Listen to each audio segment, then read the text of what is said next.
l'objet de ce webinaire, c'est de dérouler les 7 règles d'or à respecter avant de constituer un patrimoine quand on est français de l'étranger. Donc, c'est bien réfléchir à la stratégie d'épargne qu'on doit adopter avant de commencer à investir. Ce webinaire, on l'organisera après une rapide présentation de l'activité de Frédéric et de notre cabinet Maubourg Patrimoine. On l'organisera en introduisant tout d'abord les 7 règles d'or qu'a élaboré Frédéric pour sa clientèle de Français de l'étranger. Et une fois qu'on aura présenté ces 7 règles d'or, on les déroulera sur des cas pratiques qui sont les principaux placements souscrits par les Français de l'étranger. Et donc, on examinera dans un premier temps les sociétés civiles de placement immobilier pour la partie immobilière, pardon, les SCPI.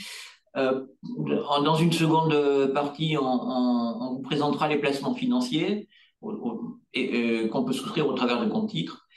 Et dans une dernière partie, on évoquera l'assurance vie, qui n'est pas vraiment un produit financier, mais plutôt une enveloppe.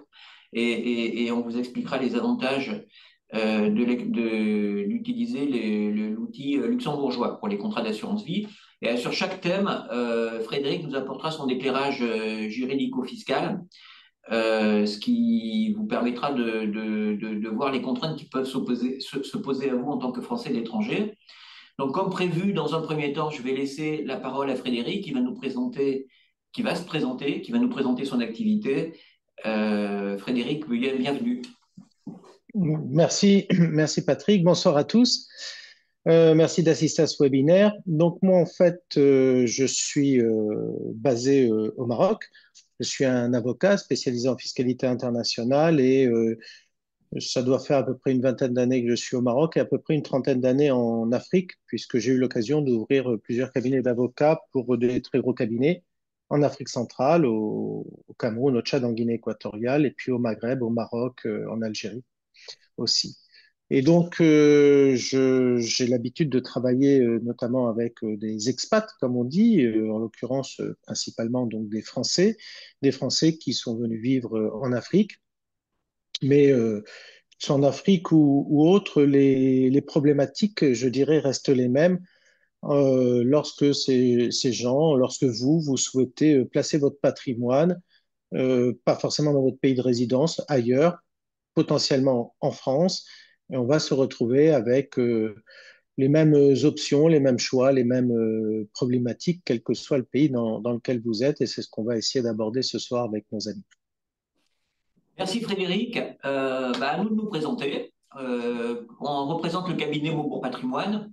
C'est un cabinet en conseil financier qui s'adresse à la fois aux familles, aux professions libérales, aux chefs d'entreprise. On a un cabinet cousin qui s'appelle Maubourg Entreprise, qui est lui dédié à la clientèle d'entreprise. Ce cabinet, il existe depuis une quarantaine d'années. Autrefois, il s'appelait Élisée Vendôme. Il a été créé dans les années 70 et c'est lui qui avait introduit le système de location meublée professionnelle en France à la fin des années 90. Donc, c'est un cabinet qui a une histoire. Il y a une douzaine de personnes qui travaillent au sein de ce cabinet. C'est des personnes qui sont expérimentées, à dominante commerciale, et qui sont issues des meilleures formations juridiques et financières. Mais chacune des personnes avec lesquelles vous pouvez être en contact a une dizaine d'années d'expérience et un domaine d'expertise reconnu. Aujourd'hui, le cabinet Maubourg Patrimoine, c'est facilement 2000 clients, facilement 300 millions d'actifs sous gestion. Actifs sous gestion, ça peut être de l'assurance vie, ça peut être des SCPI, ça peut être du private equity, ça peut être de l'immobilier. Donc, on est un cabinet de taille moyenne. On ne souhaite pas être beaucoup plus gros parce que ça conduit à industrialiser un peu notre métier. C'est pas ce que nous recherchons. Et on ne veut pas être trop petit parce que c'est un peu compliqué compte tenu de toutes les contraintes juridiques, réglementaires que nous avons aujourd'hui et compte tenu du fait qu'on doit maîtriser beaucoup de domaines, c'est un peu difficile d'être un cabinet trop restreint. Donc on trouve que c'est la bonne taille. Notre cabinet s'est développé sur la clientèle de Français de l'étranger depuis de nombreuses années. Et aujourd'hui, on gère, vous voyez, au moins une cinquantaine de millions pour le compte de Français qui résident à l'étranger. Essentiellement, pour le coup, sous la forme d'assurance vie, notamment luxembourgeoise et de private equity. Euh, donc, les deux personnes qui sont devant nous ce soir, je m'appelle Patrick Fontan. J'ai racheté ce cabinet il y a plus d'une dizaine d'années. Et auparavant, comme vous le voyez, j'ai beaucoup de cheveux blancs, donc j'avais vécu pas mal d'histoires. J'ai participé à la création d'une banque privée qui s'appelait à l'époque la compagnie 1818 et qui s'appelle aujourd'hui Natixis Wealth Management. Je suis parti de cette banque pour travailler dans un fonds de private equity comme directeur associé qui s'appelait Développement et Partenariat, où j'ai fait un petit peu de LBO, beaucoup de retournements et un petit peu de capital développement. Je suis un spécialiste du crédit aussi, j'ai travaillé 25 ans au Crédit Foncier, où je me suis occupé des financements pour les professionnels de l'immobilier et pour les personnes type VIP. Et puis j'ai été aussi pour le compte de la banque porteur de la carte T et je m'occupais des transactions immobilières de la compagnie 1818. Donc vous voyez, j'ai quand même une expérience qui me permet de maîtriser à peu près tous les domaines dans lesquels notre cabinet est amené à vous conseiller. Et Steph, c'est un petit peu la même chose. Steph, c'est notre directeur international, il est à votre service. Il a suivi quasiment le même cursus. Il a été banquier privé au sein, lui, de banques luxembourgeoises, que je n'ai pas eu l'honneur de faire, et de banques privées françaises, et notamment les plus grandes, dont la BNP. Il a fait du private equity avec une société internationale qui s'appelle Thomas Lloyd, dont vous avez peut-être entendu parler. Et il a aussi fait beaucoup de crédit quand il était banquier au Luxembourg. Donc voilà schématiquement notre activité. Nous sommes au service de nos clients, on les garde longtemps et c'est notre stratégie de les garder longtemps. Donc après cette rapide présentation, je vais céder de nouveau la parole à Frédéric, qui va pouvoir nous exposer en introduction de ce webinaire la thématique des 7 règles d'or à respecter avant de constituer son patrimoine quand on est français de l'étranger. Frédéric, à toi la parole. Merci, Patrick. Euh, Souvent, les gens se disent, quand ils envisagent de faire des placements financiers, de placer une partie de leur patrimoine, ils se disent, c'est quoi le meilleur produit, celui qui rapporte le plus? Et c'est pas forcément comme ça qu'il faut appréhender la chose, parce que c'est un peu comme si vous disiez, ah ben, je vais acheter une voiture, ben, je vais prendre celle qui va le plus vite, la plus rapide. C'est pas forcément celle dont vous avez vraiment besoin, parce que peut-être vous habitez dans une zone montagneuse et faudrait plutôt un 4x4. Peut-être que vous avez une famille et que la Porsche de place ne sera pas satisfaisante pour vous. Peut-être que vous vivez dans une ville comme Paris où c'est difficile de se garer et qu'il vous faudrait plutôt une Smart. Eh bien, les placements financiers, c'est un peu la même chose. Il n'y a pas un produit miracle qui convient à tout le monde. Ça dépend vraiment des gens et de leur projet de vie et de tout un ensemble de choses. Et ce qu'on fait quand on veut commencer à placer son argent, et généralement on veut commencer à placer son argent, alors à tous âges, mais généralement on a constitué ce qu'on appelle un bas de laine, voire à un moment on a fait quelques investissements plus ou moins heureux dans de l'immobilier, et à un moment on se dit il faudrait peut-être cet argent, je le place. Et il faudrait que je le place parce que tout simplement déjà il faut placer son argent à cause de l'inflation. Si vous avez 100 euros aujourd'hui et que ces 100 euros vous permettent d'acheter un iPhone, dans un an, l'iPhone, lui, il aura augmenté, il aura pris de l'inflation, il sera plus à 100 euros, il sera à 105 euros. Et votre argent n'aura pas suivi. Donc, il faut pouvoir le placer. Et donc, il faut avoir une certaine approche. Et pour pouvoir placer son argent, il y a un certain nombre de règles, on va dire, à respecter. La première des règles, généralement, ben, il faut déjà réaliser ce qu'on appelle un bilan patrimonial. Un bilan patrimonial, c'est pas très difficile, c'est grosso modo qu'est-ce qu'on a en poche. C'est-à-dire, quel est son patrimoine? Est-ce que j'ai des biens immobiliers? Combien ils sont valorisés? Est-ce que j'ai encore des dettes dessus? Combien je paye? Est-ce que j'ai de l'investissement locatif? J'ai loué des biens, ils me rapportent de l'argent, combien me rapporte-t-il? Est-ce que j'ai une rémunération par ailleurs? Combien j'ai? Et puis combien je dépense? C'est quoi mes charges annuelles? De manière à que je puisse décider de quelle est ma capacité d'épargne ou d'investissement ou de remboursement de prêt si je décide de faire un prêt. Est-ce que j'ai des biens dans mon patrimoine que je veux à un moment peut-être céder pour faire des placements peut-être plus intéressants? Il faut établir son bilan patrimonial avec une simple fiche Excel et mettre des plus et des moins. C'est important, ça permet d'y voir aussi un peu plus clair et de pouvoir mieux se projeter. Et effectivement, en parlant de se projeter, il faut définir son horizon de placement. C'est quoi son horizon de placement? Ben, en fait, on n'investit pas de la même manière quand on a 30 ans, quand on en a 40 ou quand on en a 60. Lorsqu'on a trentaine d'années, qu'on vient de commencer sa vie professionnelle, on peut se permettre de prendre un peu plus de risques, on peut travailler peut-être sur des marchés actions, par exemple. Lorsqu'on a 50 ans, on commence à se poser des questions sur sa descendance, sur le fait de pouvoir les aider et aussi sur sa retraite prochaine. Et là, on va faire des types de placements qui vont être différents.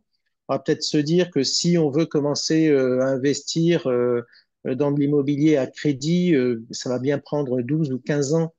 Et donc, on va peut-être le faire plutôt vers les 40, 45 ans et se dire qu'effectivement, au moment de sa retraite à 60 ans, on aura fini de rembourser le crédit et là, on touchera directement les revenus. On doit se projeter obligatoirement parce que lorsqu'on réalise des investissements patrimoniaux, c'est jamais sur 6 mois.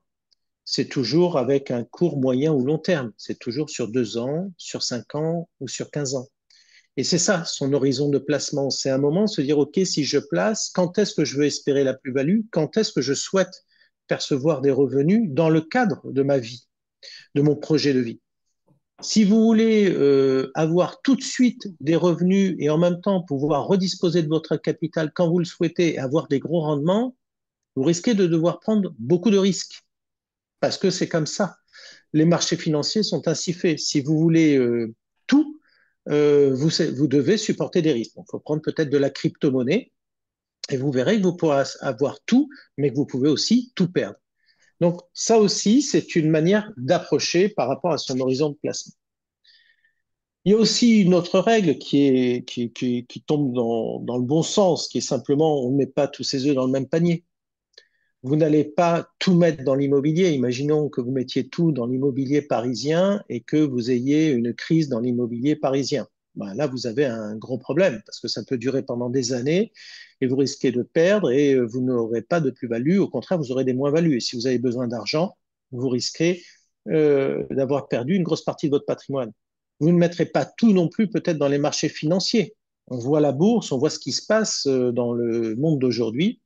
Et donc, il est préférable à un moment de prendre son patrimoine. Alors, on a peut-être 200 000 euros à placer, on a peut-être 1 million d'euros à placer, que sais-je, ben, de le diviser, de dire, ben là, je vais mettre un peu, je ne sais pas, dans des parts de SCPI. Patrick et Steph vous expliqueront. On va mettre peut-être un peu dans de la bourse, on va mettre un peu dans X et un peu dans Y. Ça, c'est la diversification. C'est une règle de base qu'il ne faut absolument pas ignorer. Quand on évoque les placements, bien évidemment, on évoque le rendement. Combien ça va rapporter? Alors, ça peut rapporter 2%, 3%, 4%, 6%, 8%, 10%, ça dépend le type de placement. Mais vous vous rendrez compte aussi que plus vous cherchez des rendements intéressants, plus vous aurez soit moins de liquidité, c'est-à-dire que le jour où vous voudrez reprendre votre capital, vous devrez attendre. Par exemple, l'immobilier, ça ne se vend pas du jour au lendemain, il faut attendre 2 mois, 3 mois, 4 mois, que sais-je. Et donc, ça dépend aussi du risque. Là, encore une fois, vous pouvez avoir certains produits qui sont à haut rendement, mais qui sont plus risqués.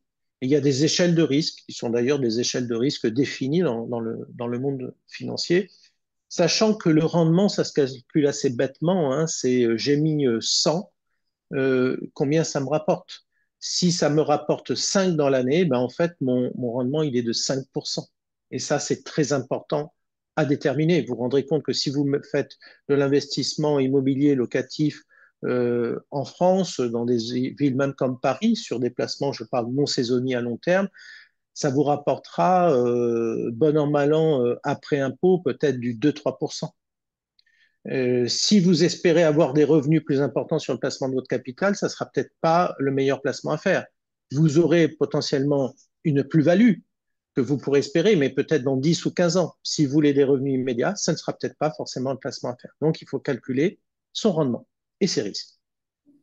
Et puis, lorsqu'on a déterminé le rendement qui nous convient, 3, 4, 5, 6%, c'est souvent un rendement brut, c'est-à-dire qu'ensuite on parle de fiscalité. Et là, il faut savoir quels sont les impôts que je paye. Et là, nous verrons, puisque nous adressons un panel de gens qui, a priori, sont des non-résidents français, qui vivent à l'étranger, nous verrons qu'il y a une fiscalité qui est toute particulière, puisqu'il y a une fiscalité, somme toute, internationale à observer, parce que je suis peut-être résident comme moi, par exemple, je suis résident au Maroc, mais peut-être que j'investis en France. Et là, quelle est la fiscalité qui s'applique? Donc, il faut comprendre cette fiscalité, l'analyser pour savoir comment elle va venir oblitérer votre rendement. Et puis, bien évidemment, il faut ce qu'on appelle anticiper la transmission. Généralement, quand on a un patrimoine, c'est pour soi, mais c'est pas tellement pour soi qu'on l'a constitué, c'est aussi pour la génération future, c'est pour ses enfants. Donc, quand on est en train de faire un placement financier, il faut penser aussi à eux. Est-ce que c'est satisfaisant pour eux? Est-ce que si je place maintenant, est-ce que ça aura pour eux un intérêt si je décède dans 5 ans, dans 10 ans? Est-ce que j'ai anticipé certains aspects en termes de droits de succession par rapport à cela? Qu'est-ce que je veux effectivement transmettre à mes enfants? Est-ce qu'il ne faut pas déjà que je fasse des donations? Est-ce qu'il faut que j'envisage des placements pour me dire j'aurai besoin de hauts revenus quand mes enfants vont partir à l'étranger, pour qui je vais devoir louer des appartements, payer des écoles privées? Il faudrait que j'ai des revenus nécessaires à ce moment-là. Ça aussi, c'est une manière d'anticiper la transmission. Alors, vous voyez, ça, ce sont des règles de base, de bonne conduite, on va dire, mais ce n'est pas toujours simple. Et lorsqu'on fait son bilan patrimonial, qu'on veut choisir des produits financiers, qu'on se pose des questions sur la transmission, tout de suite, tout cela peut devenir relativement complexe puisqu'on aborde des pans financiers, juridiques, fiscaux. Et c'est là où il est impératif, selon moi, de recourir à des experts. Alors l'expert, ça peut être simplement votre expert comptable habituel, votre avocat ou votre notaire à qui vous allez exprimer certains points. Ce n'est pas lui qui va vous conseiller, mais lui, comme un médecin généraliste, va pouvoir vous diriger vers des spécialistes. Et donc vers des spécialistes, vous vous retrouverez avec des gens comme moi qui sont des avocats spécialisés en fiscalité internationale et qui pourront vous traiter de certains aspects fiscaux en termes de gestion patrimoniale. Et d'autres spécialistes sont nos amis Patrick et Steph de Mobourg Patrimoine qui pourront vous conseiller sur le type de produit que vous pourrez utiliser. Et je laisse donc justement, c'est un terme de transition, la parole à nos amis pour évoquer l'un des premiers produits qui peut être intéressant, à savoir la SCPI. Merci Frédéric. Donc on va essayer au travers des SCPI de respecter ces 7 règles d'or. Donc la SCPI, je pense que tout le monde a entendu parler, c'est un placement intelligent pour investir dans l'immobilier européen et même mondial dans certains cas. Donc les sociétés civiles de placement immobilier, elles permettent à la fois de générer des revenus immédiats, on verra un petit peu après comment on peut également générer des revenus non immédiats, mais encore plus importants à l'avenir, au travers du mécanisme du démembrement. On y reviendra. Donc une SCPI, c'est quoi? C'est, comme son nom l'indique, une société civile dans laquelle les clients, comme vous et moi, peuvent investir en détenant des parts. Et ces parts donnent droit à une propriété d'un parc, à la propriété ou une quote-part de propriété d'un parc immobilier. Et donc, vous êtes copropriétaire au travers de la SCPI d'un petit bout d'immobilier. Mais comme vous êtes de très nombreux porteurs de parts, ça vous permet d'avoir accès à un patrimoine immobilier que vous n'auriez jamais pu constituer tout seul. Vous pouvez acheter des immeubles de bureaux, vous pouvez acheter des immeubles, des centres commerciaux, des cliniques, tout ça au travers de la société civile de placement immobilier. Donc, c'est un moyen de mutualiser votre épargne pour investir dans l'immobilier. Et donc, cette société civile placement immobilier va confier la gestion de ces immeubles, enfin toute la gestion, c'est-à-dire l'acquisition, la gestion locative, la revente éventuelle, à une société de gestion, qui on verra les plus connues tout à l'heure, qui sont agréées par l'AMF et qui vont s'occuper de tout, acquisition, location, revente. Ces SCPI, on en trouve qui sont soit très généralistes, elles investissent sur tous les types d'immeubles. Donc généralement, vous ne trouverez pas beaucoup de résidentiels dans les sociétés civiles de placement immobilier parce que le résidentiel, ça ne rapporte pas beaucoup par rapport à ce que ça coûte. Donc ça existe, mais ce n'est pas le type d'immeuble qu'on retrouvera le plus dans des SCPI. Vous trouverez des immeubles qui rapportent des revenus. Donc ça peut être des bureaux, ça peut être des commerces, ça peut être de l'hospitalité. L'hospitalité, c'est ce qu'on appelle, c'est le jargon immobilier pour désigner l'hôtellerie, la para-hôtellerie, qui est un secteur qui se développe assez depuis la fin du Covid.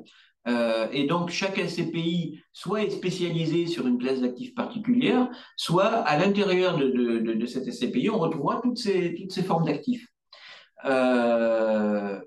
Autre particularité des sociétés civiles immobilières, par le placement immobilier, c'est pas des marchands de biens. Vous investissez dans une société pépère qui a vocation à acheter des immeubles et à les louer, pas à faire des opérations à court terme pour générer de la plus-value et les revendre vite. Alors ça peut être bien de revendre vite des immeubles, mais c'est aussi risqué. Et souvent, les marchands de biens, ils utilisent massivement le recours à la dette pour doper les plus-values. Les SCPI, elles peuvent avoir recours à la dette, mais dans des proportions beaucoup plus faibles. Elles ne peuvent pas dépasser 20% de dette. Et en général, elles ont beaucoup moins. Donc la SCPI, c'est un placement rentable et pépère.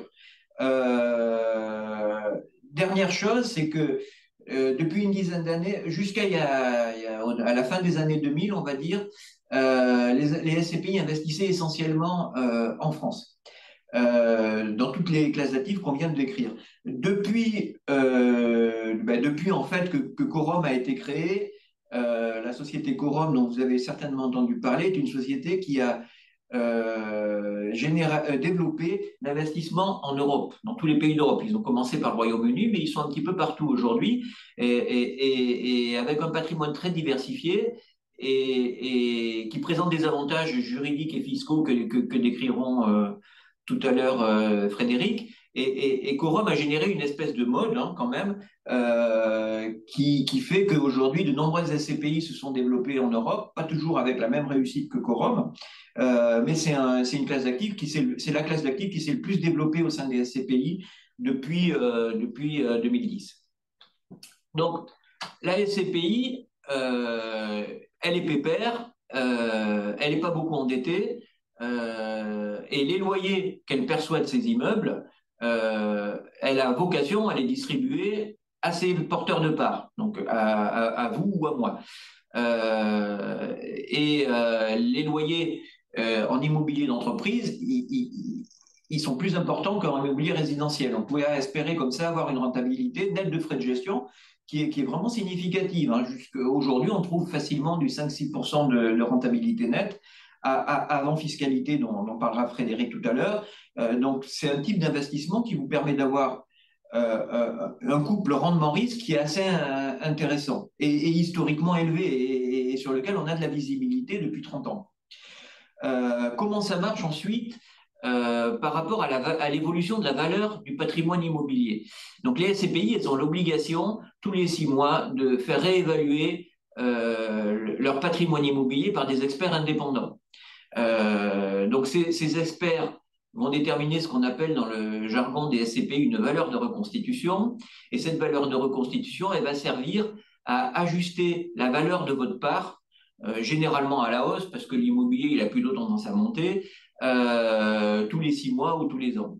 On verra tout à l'heure que depuis un an, c'est un peu plus compliqué, mais schématiquement, ça marche comme ça. Vous avez vos revenus, 5, 6, 7% par an. Et le prix de la part, il va évoluer en fonction du marché de l'immobilier, généralement à la hausse, mais de temps en temps, il peut y avoir quelques réévaluations à la baisse. Quand vous investissez dans les SCPI, il faut avoir un horizon assez long. Comptez au moins 10 ans. L'immobilier en SCPI, c'est comme l'immobilier en direct.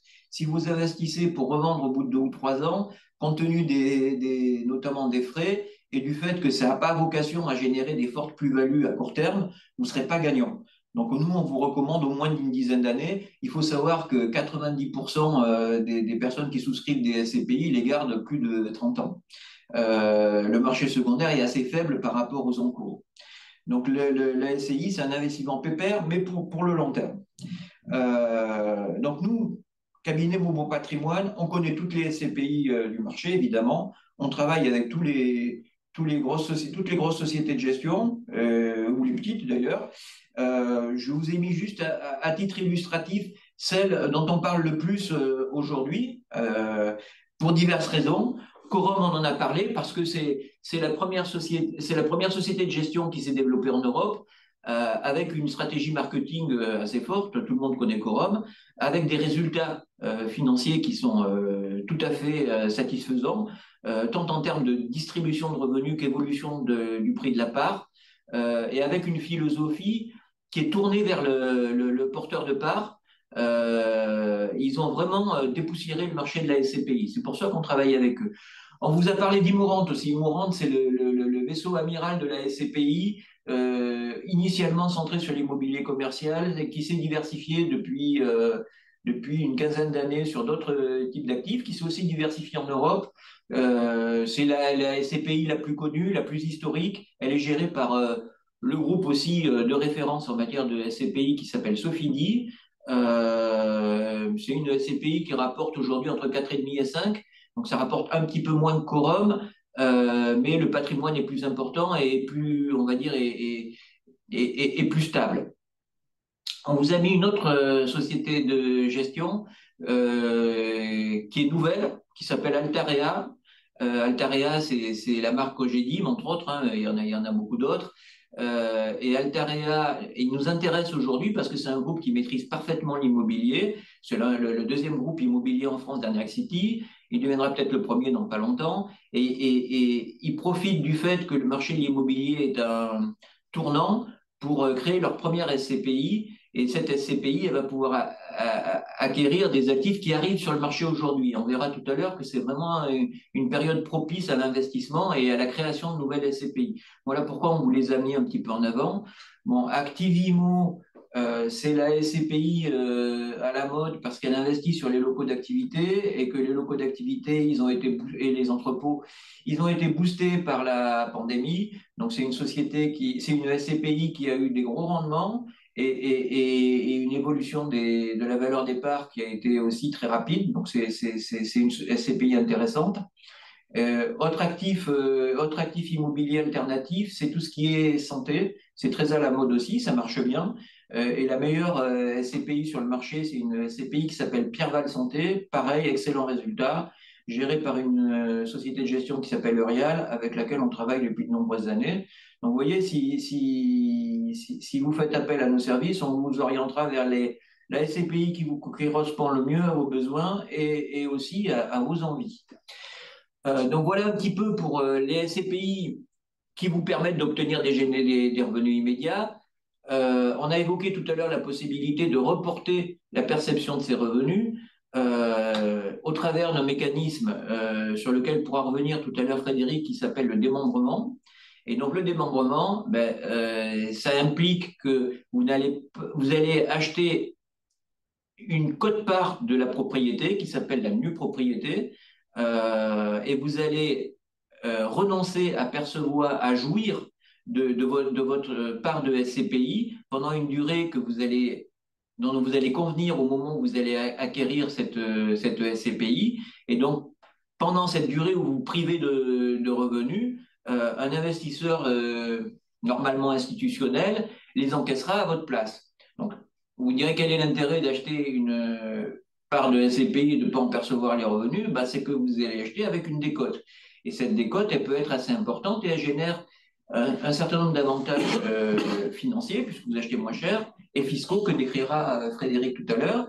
Donc, quand on vend des parts de SCPI en démembrement, en général, on fait le démembrement nous-mêmes. C'est-à-dire, on a des clients qui sont intéressés par la nue propriété et on a des clients qui sont intéressés par l'usufruit, ce qui évite de mettre des tiers qui peuvent prendre des honoraires au passage.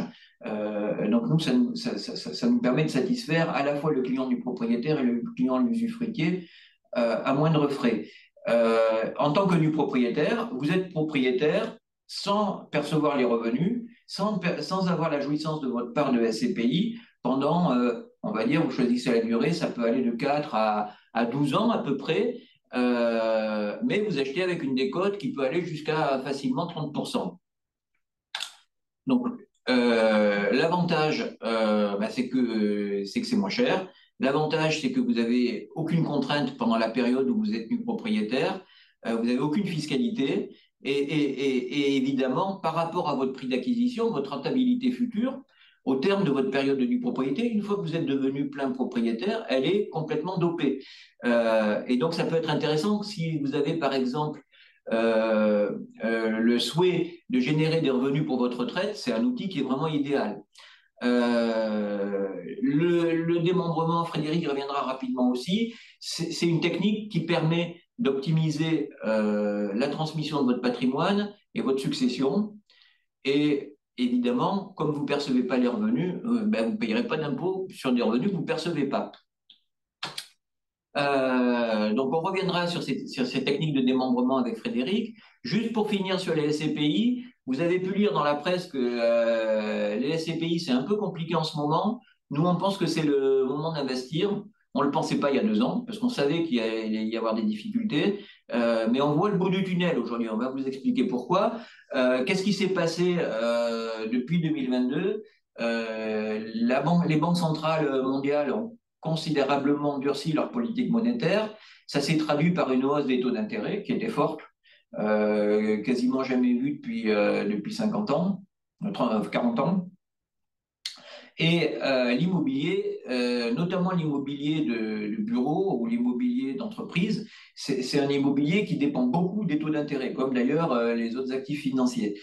Quand vous achetez un immeuble à Paris qui rapporte 4% en 2021, ça vous rapporte 4% quand l'OAT est à moins de zéro.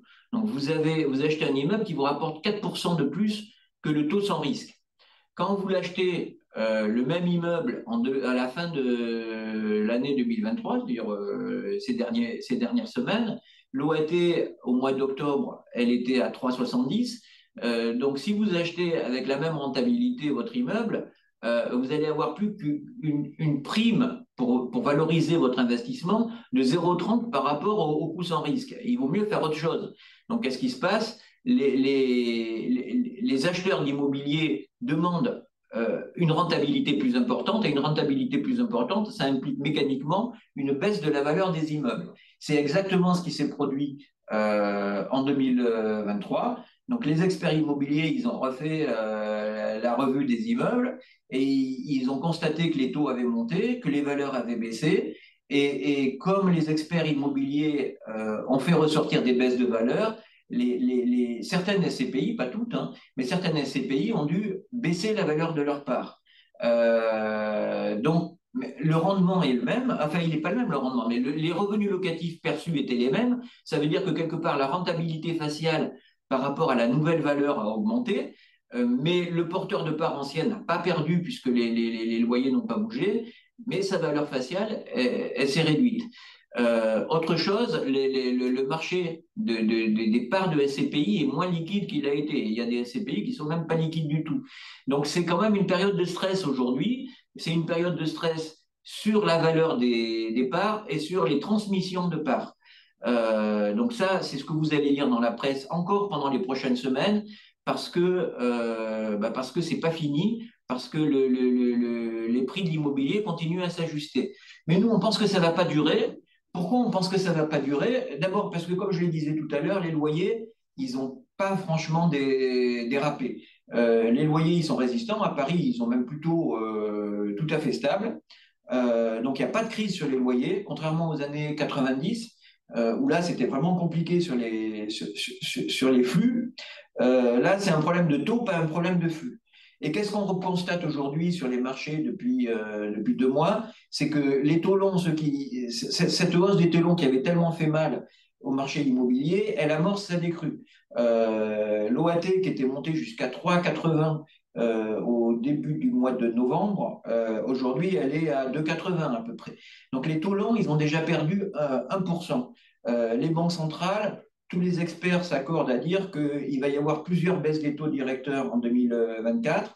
Donc ça, c'est des phénomènes qui vont avoir un effet très positif sur le marché de l'immobilier, pas immédiat, mais c'est vraiment le moment où il faut se positionner parce que les prix des actifs immobiliers, ils vont rester bas pendant cette période 2024, le temps que la baisse des taux fasse son effet. Donc, vous vous retrouvez vraiment, à notre avis, dans la meilleure conjoncture possible. C'est pour ça qu'on a mis un arc-en-ciel pour illustrer ce que je suis en train de vous dire. C'est le moment où les SCPI vont pouvoir faire de bonnes affaires. Vous allez pouvoir faire de bonnes affaires en vous positionnant sur les parts de SCPI. Et c'est notamment pour ça qu'on vous avait recommandé où on vous avait parlé tout à l'heure de la SCPI d'Altarea, parce qu'elle est nouvelle, elle a aucun actif à gérer aujourd'hui, et avec votre argent, elle va pouvoir se positionner sur les meilleures affaires immobilières.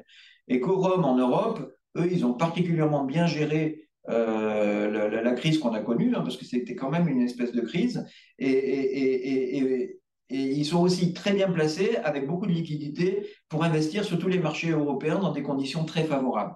Voilà un petit peu pourquoi on pense que c'est le moment d'investir en SCPI en 2024. Et je vais laisser la parole à Frédéric qui va vous expliquer quelles sont les conséquences fiscales d'un investissement en SCPI quand on est français de l'étranger. À toi, Frédéric. Merci Patrick. Oui, il y a un point très important qu'il faut qu'on voit naturellement, c'est que là, on s'adresse à des gens qui sont a priori des non-résidents fiscaux français, c'est-à-dire des gens qui vivent à l'étranger. Ce qui est mon cas, puisque moi, en l'occurrence, je vis au Maroc. Et j'ai donc ma fiscalité, je dois déclarer l'ensemble de mes revenus dans mon pays de résidence, là au cas particulier le Maroc.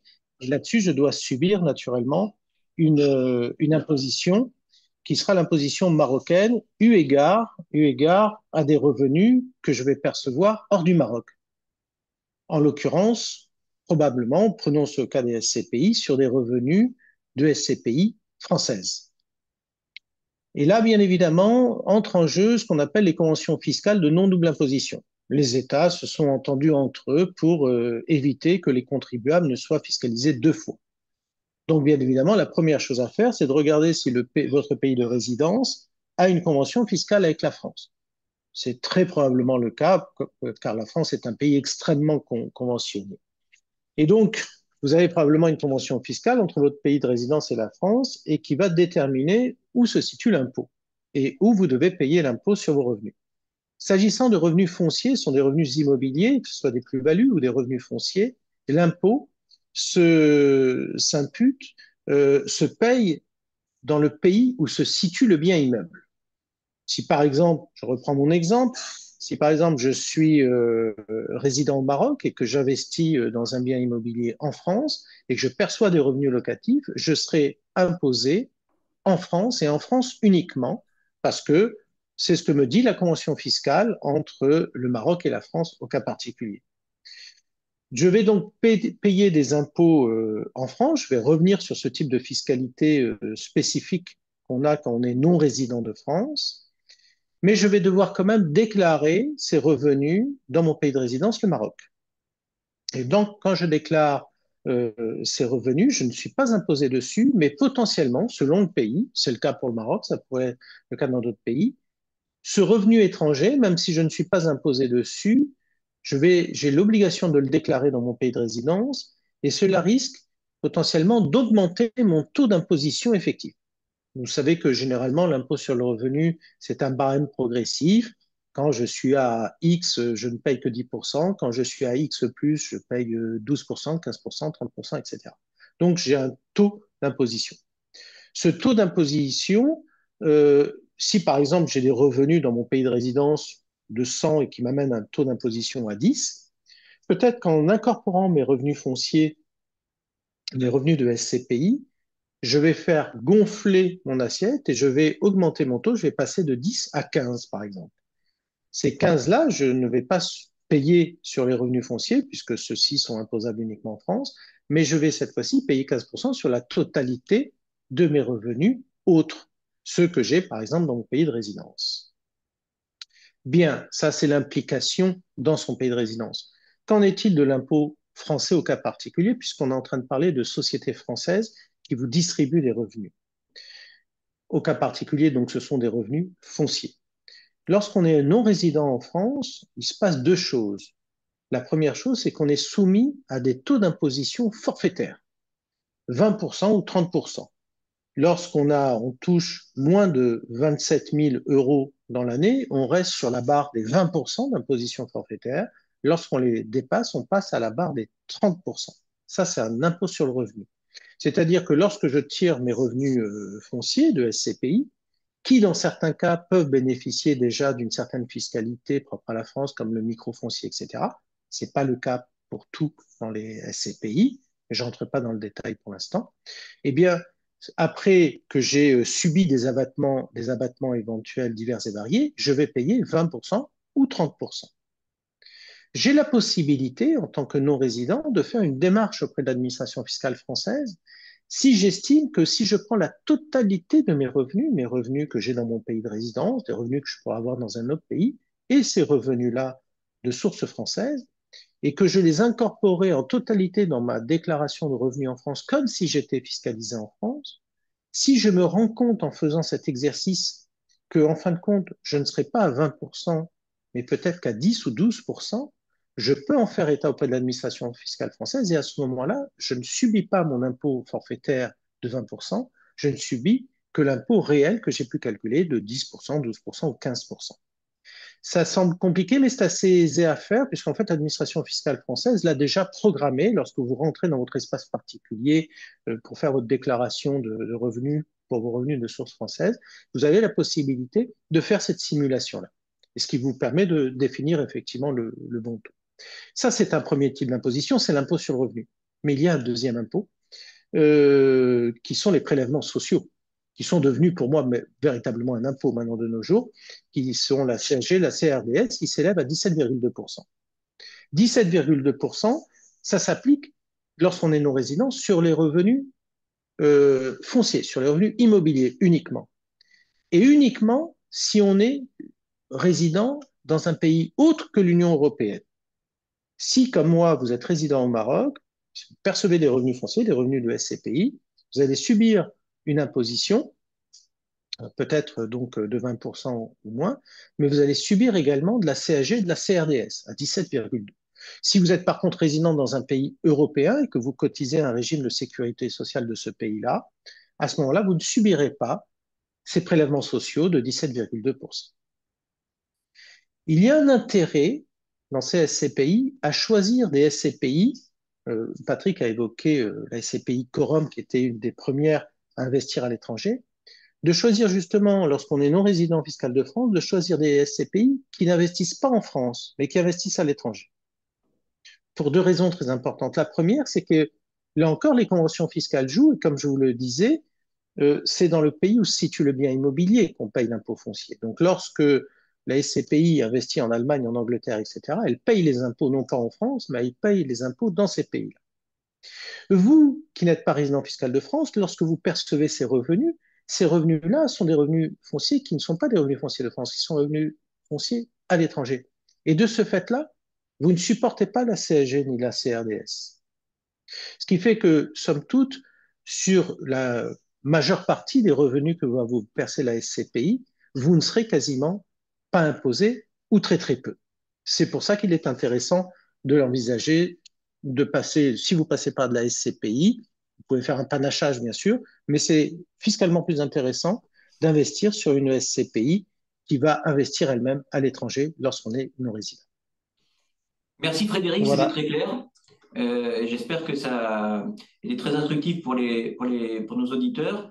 Donc, comme on l'avait prévu au démarrage de notre webinaire, on va évoquer une deuxième classe d'actifs qui est aussi appréciée par les Français de l'étranger. Ce sont les placements financiers, généralement sur un compte titre. Et donc, les placements financiers, qu'est-ce qu'on entend par là? Ça peut être plusieurs choses, mais nous, on a focalisé aujourd'hui sur deux types de produits. Les titres cotés, actions, obligations que vous connaissez bien, les titres cotés en bourse. Et on évoquera rapidement aussi tout à l'heure les produits structurés, qui sont très à la mode, notamment parce que les taux sont plus élevés. Et donc, juste quelques conseils avant d'investir sur les marchés financiers. Frédéric en a parlé, c'est encore plus vrai sur les marchés financiers, ça a été théorisé par de grands économistes, il faut vraiment diversifier son risque. Diversifier son risque entre les actions et les obligations, diversifier son risque géographique, diversifier son risque même à l'intérieur des actions. Si vous achetez que des actions technologiques, le risque n'est pas le même que si vous avez investi dans des actions technologiques et dans la vieille industrie. Donc, il faut savoir à la fois capter les bonnes tendances, mais aussi pas tout mettre ses œufs dans le même panier. Ça, c'est la règle quand même de base, la règle d'or. Ensuite, autre question que vous allez vous poser avant d'investir sur les marchés financiers, ceux qui aiment bien investir on dirait dans des actions vont se dire je vais le faire de manière systématique pour la quasi-totalité de mon portefeuille. Et puis d'autres qui connaissent moins les entreprises mondiales vont hésiter et vont se demander comment ils peuvent faire pour investir sur les marchés financiers. Donc la question c'est, est-ce que je choisis moi-même les actions et les obligations dans lesquelles j'investis ou est-ce que je recours à des sociétés comme pour les SCPI tout à l'heure, dont c'est le métier de choisir pour moi. Donc ça dépend un petit peu de chaque personne. Pour les obligations, ce qu'on peut dire, c'est que le ticket pour investir, il est quand même significatif. Hein. Pour avoir accès à la plupart des obligations, il faut même au moins mettre 100 000 euros. Donc ça, si vous voulez diversifier le risque obligataire, ça oblige à avoir quand même un peu de sous à investir. Ensuite, c'est très technique. Je crois que les obligations, c'est encore plus compliqué à comprendre que les actions. Il faut lire les prospectus qui font 90 pages en anglais, c'est pas évident. Donc on recommande très fortement d'investir au travers d'OPCVM en gestion, en obligation. Pareil pour les actions. Les actions, on a l'impression de se dire, tiens, j'ai acheté un appareil Apple, je vais acheter sur Apple parce que j'y crois. Ouais, mais Apple, est-ce que c'est trop cher ou est-ce que c'est pas trop cher? Quelles sont ses perspectives? Est-ce que la Chine ça va fermer ses portes à Apple ou pas? Il y a plein de choses plein de considérations qui rentrent en ligne de compte. Et la valeur d'une entreprise, c'est pas facile à déterminer. Donc c'est pareil, nous on recommande de recourir à des OPCVM, en tout cas de recourir à de la gestion collective pour acheter les actions, pour acheter les obligations. Autre question qu'on peut se poser, est-ce que je vais acheter des OPCVM actifs ou des ETF? Alors, ça veut dire quoi? Les ETF, vous en avez entendu parler, peut-être sous le nom de tracker. L'ETF, c'est un véhicule financier qui vous permet d'acheter l'indice. Donc, par exemple, vous connaissez le CAC 40, par exemple, hein, l'indice français, des 40 premières entreprises cotées en bourse. Vous pouvez essayer d'être meilleur que le CAC 40. Donc, vous allez choisir des sociétés en espérant qu'elles performent mieux que les 40 plus grandes entreprises françaises. Vous allez payer pour ça. Ça, c'est de la gestion active. Vous allez payer un gérant qui va essayer de savoir si Total, ça va monter plus que les 40 autres entreprises. Il surinvestira sur Total et vous aurez plus de performance, mais un peu plus de frais. L'ETF, lui, il ne se pose pas de questions métaphysiques. Le gérant, il colle soit en achetant les 40 sociétés du CAC 40, soit en contractant avec une banque qui va lui garantir qu'elle aura toujours la performance du CAC 40. Quel est l'avantage d'un ETF? C'est moins cher. Et c'est beaucoup moins cher. Si on prend la gestion active, un fonds actif en action, pour la clientèle de particuliers, il faut compter 2% de frais de gestion minimum. Un ETF, c'est 0,05. Donc, un gérant actif, tous les ans, il faut qu'il fasse 2% de mieux que le marché pour rattraper les frais de gestion en plus qu'il a par rapport à l'ETF. Donc c'est compliqué, il y en a qui y arrivent, ça dépend des années. Vous avez un fonds en France qui est connu qui s'appelle Moneta Multicap. mon État multicap sur 20 ans et il est très bon par rapport au CAC 40. Bon, sauf que cette année, il est un peu moins bon. Et sur la durée, on espère qu'il s'y retrouvera. Nous, on aime bien les ETF parce que c'est quand même le meilleur couple rentabilité par rapport aux frais de gestion. Par contre, investir en ETF, il faut quand même se poser la question du marché. Parce que l'ETF, il ne va pas vous dire si c'est mieux d'investir sur des actions ou des obligations, ou si c'est mieux d'investir à New York ou d'investir à Pékin, ou enfin pas à Pékin, mais à Shanghai. Donc, la vraie performance sur les allocations d'actifs dans les placements financiers, vous la faites sur le choix de votre allocation au démarrage. Donc, il faut diversifier, mais aussi il faut capter un petit peu les bonnes tendances. Par exemple, c'était bien en début d'année de se mettre massivement sur les obligations, parce que on va le voir là, dans la slide qui suit, c'était vraiment un excellent couple rendement-risque.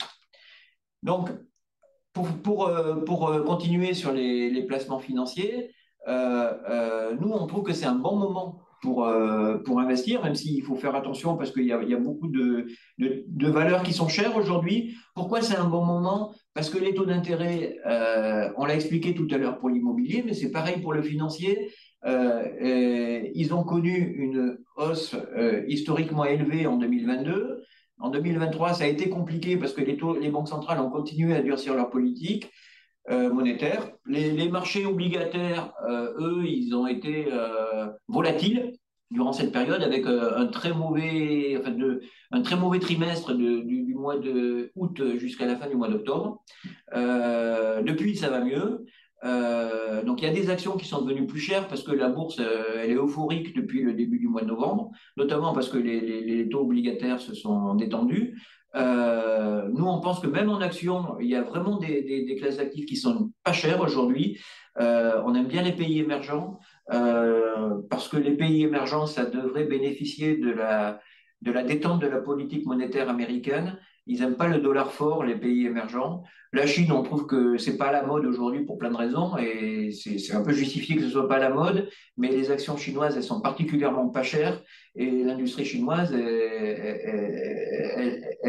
reste encore à la pointe. Une autre classe d'actifs qui nous paraît intéressante en action, c'est tout ce qui est petite et moyenne capitalisation. Les investisseurs aujourd'hui, pour diverses raisons, ils n'aiment pas ces valeurs-là. Elles décotent. La bourse, sur les grandes capitalisations européennes, la bourse, elle a gagné une quinzaine de pourcents cette année. Les petites et moyennes capitalisations, elles ont gagné 1 ou 2%. Aujourd'hui, les fonds de private equity, ils achètent des entreprises, des PME, enfin oui, des entreprises de taille moyenne, et ils les achètent 30% minimum plus cher que ce qu'elles valent sur le marché. Nous, on pense que le marché, il va finir à s'ajuster à la vraie valeur. Et on pense que c'est un bon thème d'investissement pour pas investir dans des actions qui ont pris aujourd'hui 15%. Et comme on l'a dit tout à l'heure aussi, les obligations, c'est vrai que depuis le début du mois de novembre, c'est la fête, mais aujourd'hui, elles ont encore du rendement. Donc le rendement, il dépend un peu du risque qu'elles portent, mais globalement, vous avez du 10% sur les banques, vous avez du 10% sur les pays émergents, et vous avez du 8% sur des entreprises de qualité moyenne, et vous avez du 5 à 6% sur des entreprises avec une très bonne visibilité financière. Donc, vous avez à la fois du rendement et si les taux continuent de baisser, vous avez de la plus-value. Donc, on trouve que c'est vraiment un très bon couple rendement-risque parce qu'il y a très peu de chances que les taux remontent. Donc, si les taux ne remontent pas, vous avez le rendement et si les taux baissent, en plus, vous avez le bonus de la plus-value. Voilà pourquoi on aime bien les obligations. Deuxième type de produit financier qu'on voulait évoquer ce soir, c'est un produit qui est à la mode, qui a beaucoup bénéficié, lui, de la période de taux d'intérêt élevé. C'est ce qu'on appelle les fonds structurés, les produits structurés. C'est quoi le principe? C'est d'investir sur les marchés financiers, donc sur des actions, mais avec un coussin de sécurité, un airbag. Sans rentrer trop dans les détails, parce qu'on va essayer d'aller vite ce soir, mais c'est des produits qui vous permettent de miser soit sur un indice action, comme les trackers, mais soit sur une action, un titre, hein, par exemple la BNP ou la Société Générale. Donc, vous vous engagez sur une période qui est assez longue, hein, qui peut être de 8 à 12 ans, mais le produit est rappelable tous les ans en fonction de l'évolution de l'indice ou de l'action qui a servi de référence au produit structuré. Donc, si l'indice ou l'action monte et est supérieur au niveau qui était celui auquel vous avez, lorsque vous avez investi, vous êtes remboursé par anticipation. Ça marche un petit peu comme ça. Et l'airbag, c'est quoi? C'est qu'au terme de la durée, si jamais votre produit a été rappelé pendant toutes les périodes anniversaires jusqu'à la 8e, 9e ou 12e année, à la fin, vous avez une barrière de protection qui vous permet de toucher l'intégralité de votre capital jusqu'à une baisse de moins 40%. Donc, ou moins 50 ou moins 30, ça dépend des produits. Mais c'est quand même, alors, c'est pas glorieux hein, d'avoir récupéré son capital au bout de 8 à 10 ans, mais c'est quand même une protection du capital significative parce que sur une longue période, les indices, ils perdent pas autant. Donc, le capital, il est presque garanti.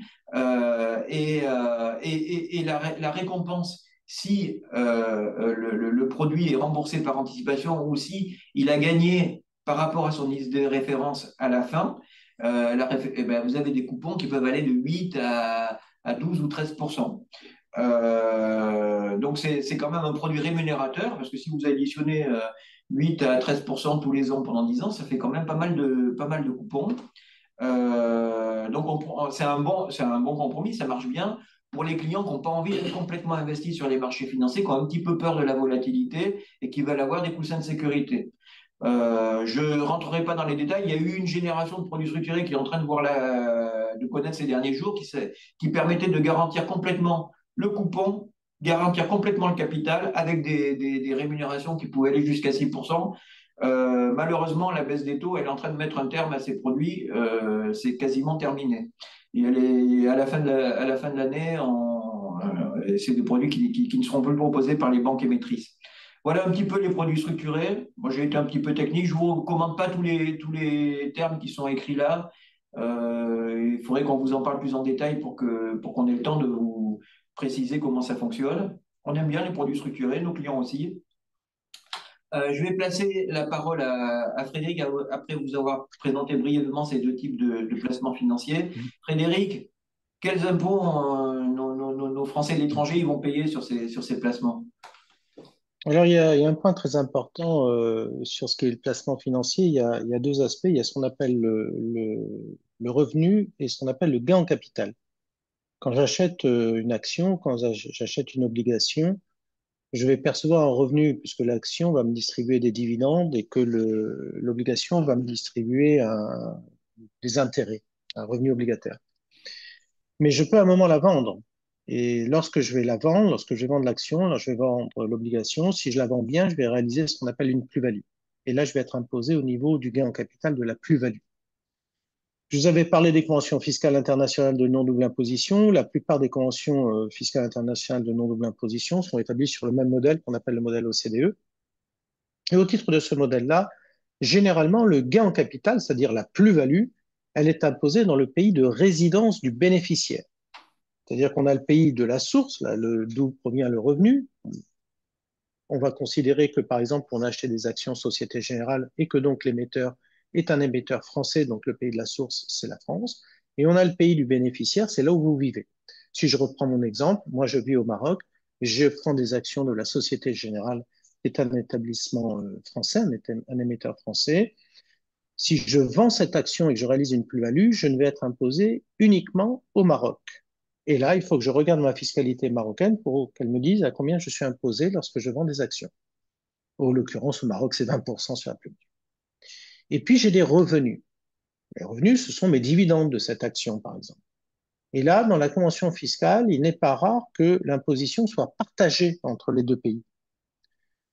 Là, au cas particulier, je parle de la Société Générale, donc un établissement français. Donc la France va demander à l'émetteur de retenir à la source, au moment où on doit m'octroyer ses dividendes, un impôt.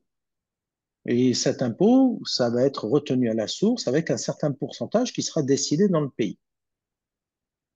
Mais moi, quand je vis au Maroc, je dois également déclarer ce revenu et je vais être également imposé au Maroc. Simplement, je vais pouvoir faire jouer sur mon imposition marocaine un crédit d'impôt, à savoir l'impôt que j'aurais payé en France et qui va venir s'imputer sur mon impôt marocain. Si l'impôt que j'ai soit retenu à la source en France, aux États-Unis, aux Pays-Bas, puisqu'en fait, ce qu'on regarde, c'est l'émetteur, c'est-à-dire si j'ai une action française ou si j'ai une action italienne, si j'ai une action, je ne sais pas, de Nestlé, ça sera une action suisse, si j'ai une action de Total, ça sera français, si j'ai une action de Eni, ça sera une action italienne. Et là, on va regarder effectivement la retenue à la source qui va être pratiquée, peut-être, mettons, 5%. Et on va regarder l'impôt que je paye dans mon pays de résidence. Au Maroc, par exemple, l'impôt que j'ai à payer sur des revenus d'action, sur des dividendes, c'est 15. Si j'ai payé 5 dans le pays de la source, je vais pouvoir imputer les 5 sur les 15 que j'ai à payer au Maroc. Donc, je n'aurai plus que 10 à payer. Donc, en fin de compte, ça m'aura bien coûté 15, mais je n'aurais été imposé qu'une seule fois, entre guillemets, c'est-à-dire, je n'aurais eu qu'une imposition, je n'aurais pas eu 15 plus 5. Et donc, je fais jouer mon crédit d'impôt et généralement, je dois justifier, bien évidemment, que j'ai supporté un impôt.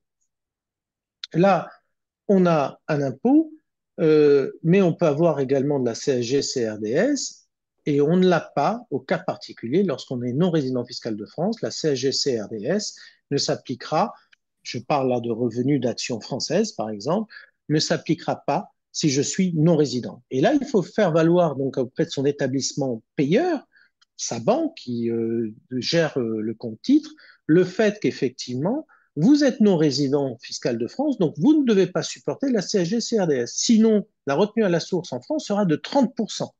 J'achète des actions Société Générale, je me verse des dividendes, on va me prélever 30%. Dedans, il y a 12,8% d'IR qui viendront s'imputer sur ma fiscalité locale. J'ai pris le cas du Maroc qui supportait un impôt de 15%, je vais imputer les 12,8 sur les 15. Il ne me restera plus que 2,2 à payer au Maroc.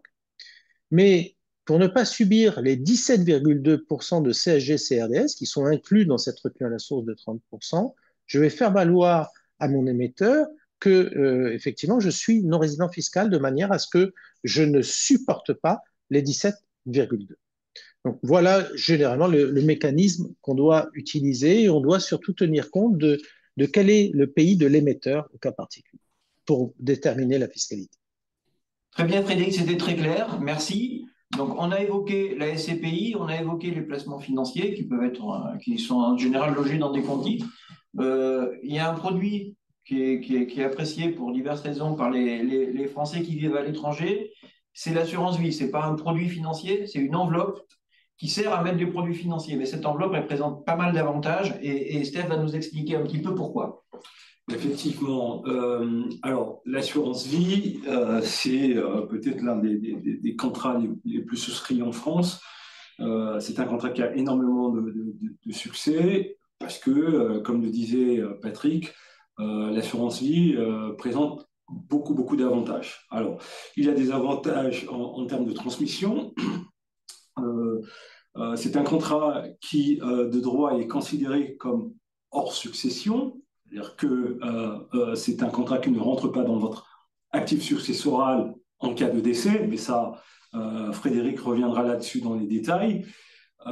C'est un contrat qui va vous permettre, effectivement, qui va vous donner toute latitude pour pouvoir déterminer éventuellement vos bénéficiaires. C'est un contrat qui va vous permettre de capitaliser déjà de votre vivant. Capitaliser, ce qui voudrait dire que tant que vous ne sortez pas d'argent, vous ne subissez pas de fiscalité. De la souplesse, une fois de plus, parce que vous allez pouvoir y mettre différents types d'actifs financiers éventuellement. Alors, nous, on a une préférence pour un contrat d'assurance vie qui est celui du Luxembourg, parce qu'on estime que c'est le meilleur. Pourquoi le Luxembourg? Le Luxembourg est un centre financier qui est internationalement reconnu. Aujourd'hui, il y a beaucoup de bureaux de la Commission de l'Union européenne au Luxembourg. C'est un pays qui est très stable.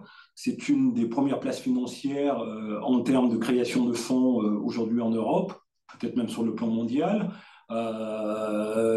C'est un pays qui a une économie qui est très stable. C'est l'un des rares pays européens qui est encore noté triple A aujourd'hui en matière de dette. C'est pas rien.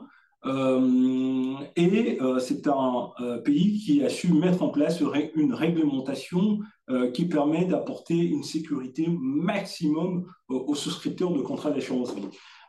Donc, une façon de le faire, c'est via le triangle de sécurité. Je ne sais pas si j'ai le temps d'aller dans les détails, mais en gros, lorsque un souscripteur va souscrire un contrat d'assurance vie de droit luxembourgeois, ce processus fait intervenir trois acteurs. Il y a le commissariat aux assurances luxembourgeois, l'équivalent de l'autorité des marchés financiers ou de la CPR en France, et il y a la compagnie d'assurance et la banque dépositaire.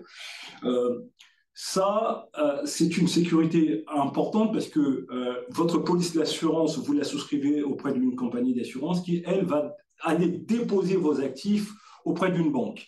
Donc, si jamais la compagnie d'assurance avait un souci, vos actifs sont complètement protégés, pour faire simple.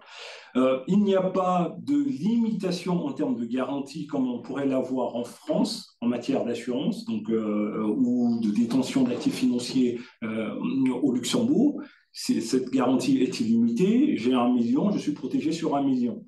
J'ai 500 000 euros, je suis protégé sur 500 000 euros. Un autre avantage important du Luxembourg, c'est notamment sa neutralité fiscale. Frédéric l'évoquait tout à l'heure en ce qui concerne le cas particulier de la France. Il n'y a pas de retenue à la source.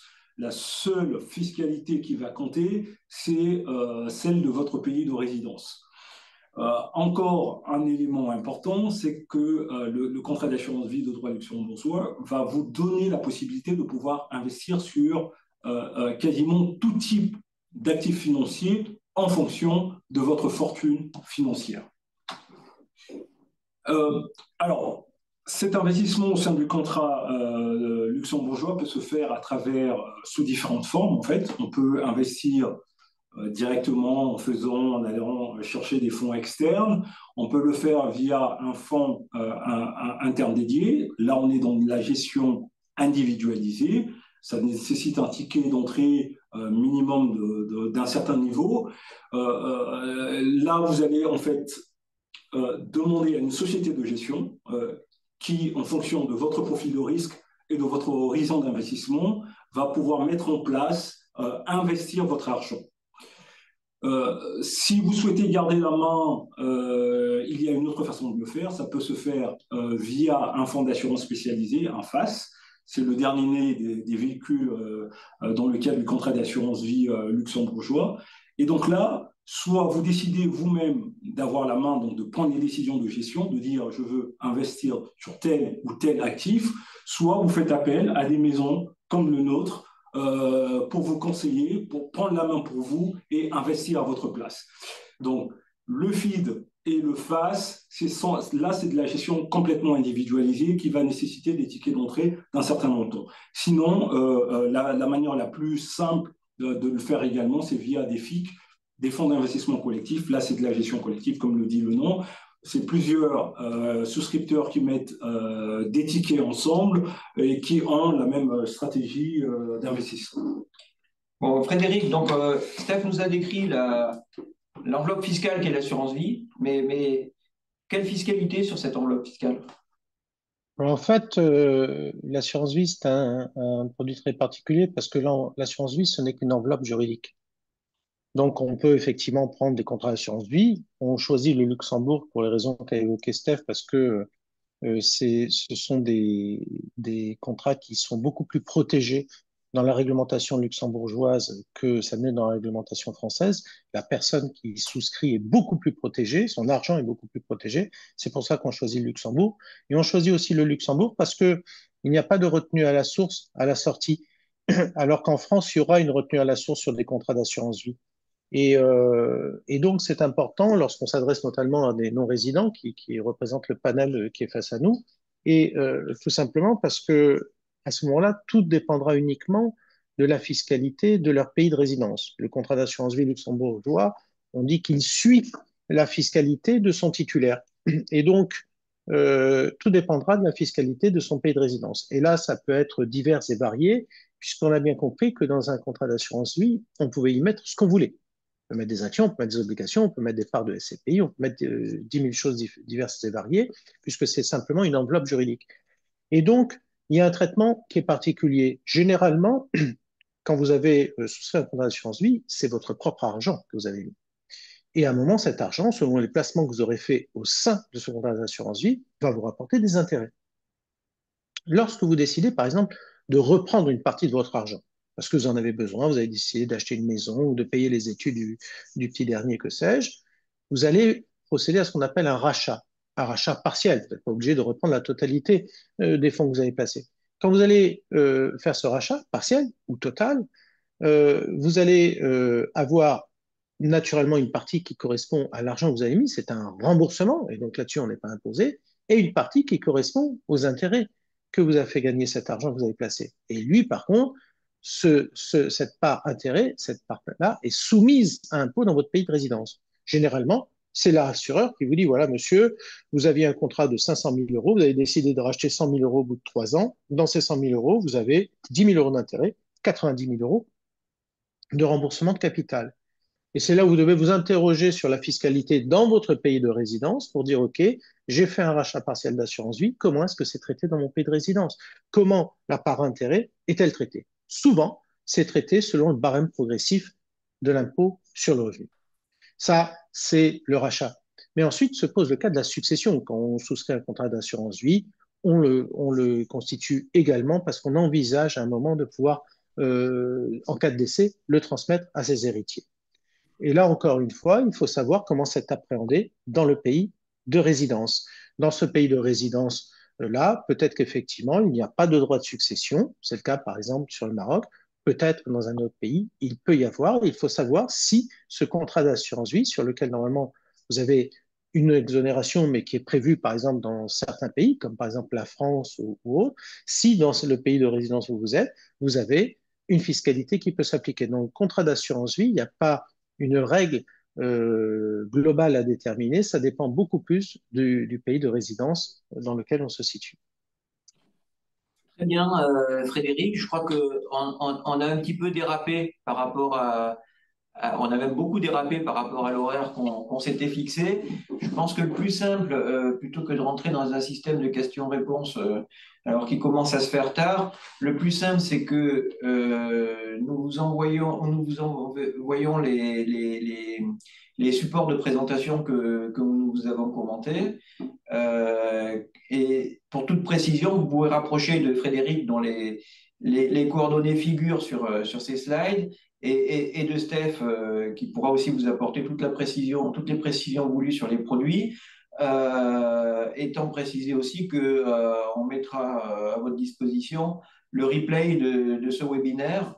Donc Frédéric, encore merci. Steph aussi. Merci. C'était très clair. Et merci à toutes et à tous de votre attention et je vous dis à très bientôt. Et de toute façon, on revient vers vous très vite. Merci, au revoir. Merci. Au revoir. Bonne soirée.